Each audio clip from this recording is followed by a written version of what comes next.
Walay kusog ug huyang ang ginatukod nga steel bridge sa Sitio Kibakak, Barangay Malamba, Marilog District, Davao City nga nahugmak nitong Lunes sa hapon, Hulyo 24. Kay dihang misubay ang boom truck nga niposisyon sa tunga sa tulay aron magtaod og side panel, kalit mibigay ang isig kakilid kun panel sa tulay. Sumala sa usa ka tinubdan, anaa sa 59% ang completion sa konstruksyon sa nahugmak nga tulay. Sa eksplanasyon sa structural engineer nga si Engineer Alan Butuyan sa AE Butuyan Construction and Consultancy Incorporated nga kining gipanglinginan og yellow ang adunay duha ka level sa panels nga konektado nga mas ligon unta kaysa gilinginan og pula nga usa lang ka panel. Mao nga dispareha ang kalig-on sa tulay hinungdan nga nahugmak kini pagsubay sa boom truck.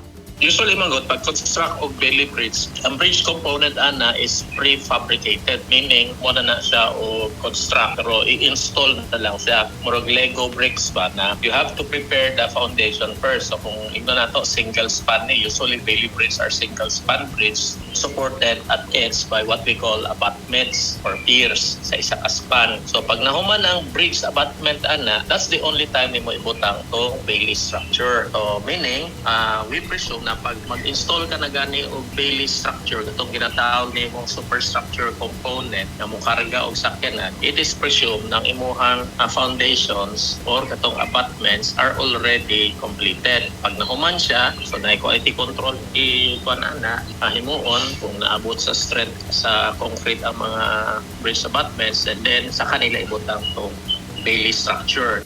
Dugang ni Engineer Butuyan nga dapat gitanaw ang kapasidad sa tulay kay duna lang kini limitasyon sa gibug-aton. Kung bugat kayo ang load, excessive deflection. So meaning sa excessive deflection is ang bridge manggod na siya limit. No? Pag action na gani na sa ugnaog beyond a certain limit, so kung usually ana is the span divided by 360. No? Kung i-divide na mo ng 30 meters by 360, that is 1/12 of the span, 1/12 lang of the span na ang allowed. So kung nag-excessive deflection siya, that means to say the bridge itself, katong ihang panel is excessively loaded.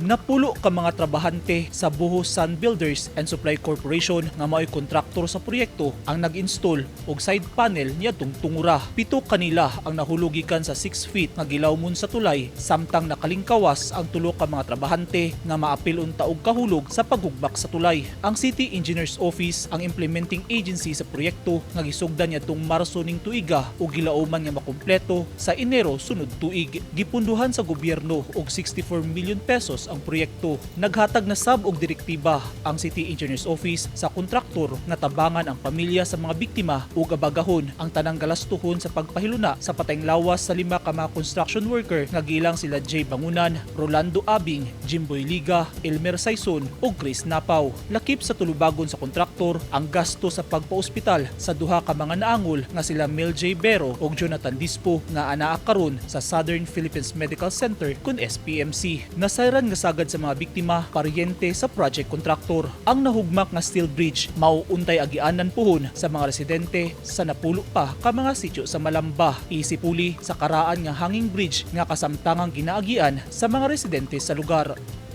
Eugene Hinutan, Newsline Philippines, Davao Region. Stay safe.